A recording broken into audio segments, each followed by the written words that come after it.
Good day, researcher. For today's video, we are going to discuss the relationship between peer pressure and drinking expectancy. In Canada, underage alcohol use is a major public health concern, with 18.5% of 12 to 20 years old reporting drinking in 2019, according to Jones 2020 and CBHSQ 2020. In China, the World Health Organization reported that 68.6% of males and 42.6% of females in China consume alcohol, according to Lanyang Ding et al. 2021.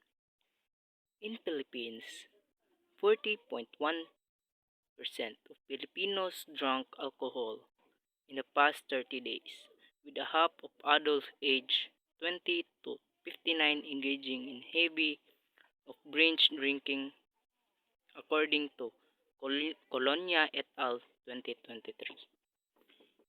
In Davao Oriental, 62.5% of students failed their first year due to factors such as drinking, missing classes, and engaging in the social and behavioral issues, according to Arvin A. Andacoro et al. 2021.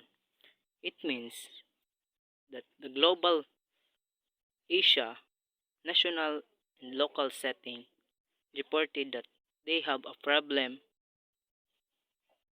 of drinking alcohol. Research objectives. First, to describe the level of peer pressure. Second, to describe the level of drinking expectancy. Third, to determine the significant relationship between peer pressure and drinking expectancy. Fourth, to determine which domain the peer pressure significantly influence drinking expectancy. Hypothesis. There is no relationship between peer pressure and drinking expectancy among senior high school students. Second, there is no domain of the peer pressure significantly influence of drinking expectancy among senior high school students. Theoretical framework. Peer pressure anchored on the theory of Peterson et al. 1992. Drinking expectancy anchored on the theory of White et al. 1990. Peer pressure significantly affect on drinking expectancy are anchored on the theory of Borsari and Carey 2001. Research design. Quantitative non-experimental correlational design. Research locale. This study will be conducted at Sagayen National High School in Asuncion, Davao del Norte. Population and sample. This part is a focuses on senior high school students at Sagayen National High School. The total of sample is 223 respondents. Level of peer pressure. Table 1. First, social belongingness with a mean of 5.50. Description very high. Second, curiosity with a mean of 3.82. Description high. Third, cultural parenting orientation with a mean of 3.77. Description high. Fourth, educational with a mean of 3.71. Description high. Level of drinking expectancy. Table 2. First, Global positive change with a mean of 2.23 description low. Second, change in social behavior with a mean of 2.21 description low. Third, cognitive and motor abilities. For a mean 2.17 description low. Fourth, sexual enhancement with a mean of 2.86 description low. Cognitive and motor impairment with a mean of 2.15 description low. Increased arousal with a mean of 2.16 description low. 7. Reluctant and tension reduction with a mean of 2.19 description low. Table 3, IV and DV. R value 0.10. Correlation very weak. R squared 0.14. P value 0.12. Decision of hypothesis accepted. Conclusion not significant. Table 4. First, social belongingness. P value 0.03. Decision of hypothesis rejected. Second, curiosity with a p-value of 0.3. Decision of hypothesis rejected. Third, cultural parenting orientation with a p-value of 0.14. Decision of hypothesis accepted. Educational with a p-value of 0.34. The decision of hypothesis is accepted. Summary of findings.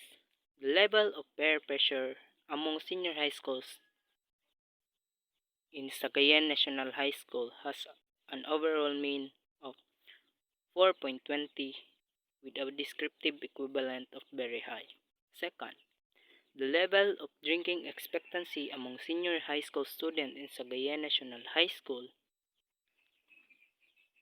has an overall mean of 2.27 with a descriptive equivalent to low.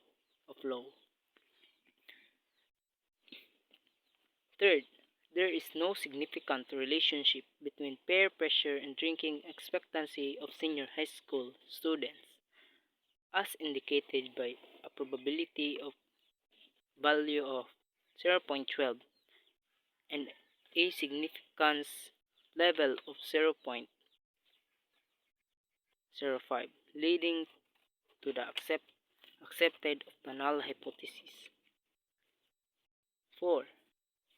In, in, in statistical terms, there is no significant evidence to reject the idea that peer pressure of students is not impacted by drinking expectancy, as the calculated probability value of 0.12 is higher than the commonly accepted level of significance of 0.05.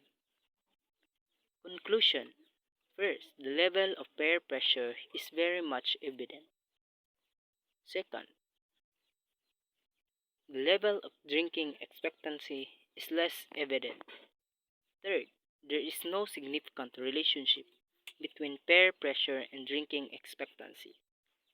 Fourth, peer pressure is no significant predicting in the drinking expectancy of senior high school students.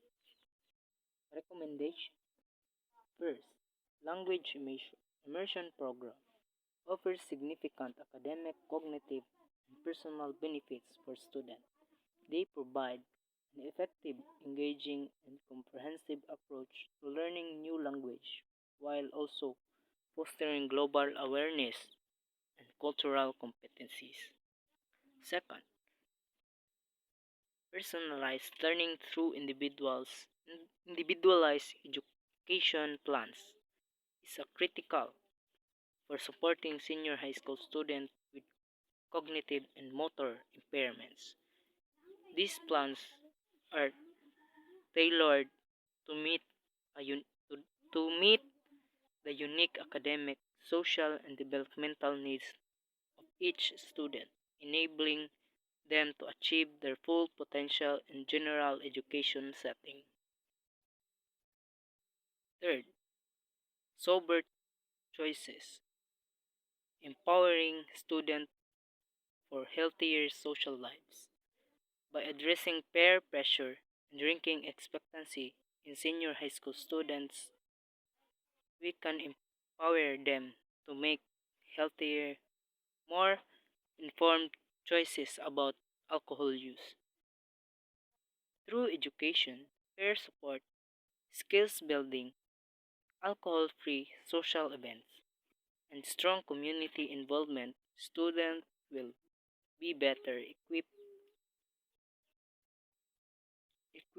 equipped to resist the peer pressures of drinking and will we learn that social acceptance and fun do not depend on alcohol. Fourth, I recommend implementing an alcohol prevention program to support individuals in maintaining sobriety. This program can help users set and track their alcohol-free goals, offering daily progress logs and motivation message to keep them focused. Fifth, I recommend an education program to prevent alcohol use that teaches the risk of alcohol, offers strategies to resist peer pressure, promote healthy alternatives, and encourages goal setting. 6. Teachers and parents should work together through together against alcohol program. That alcohol prevention is the most effective when the school's environment and home environment work together to create a consistent, supportive atmosphere for young people. 7. Schools should develop the alcohol-free schools, healthy future programs to prevent underage drinking and promote healthy decision making among students. Schools also teach on what are the effects of drinking alcohol. 8. Understanding the role of peer pressure and drinking expectancy in shaping alcohol consumption behaviors among senior high school students. A, a qualitative study of peer pressure and drinking expectancy, how senior high school students perceive social influence in alcohol decision.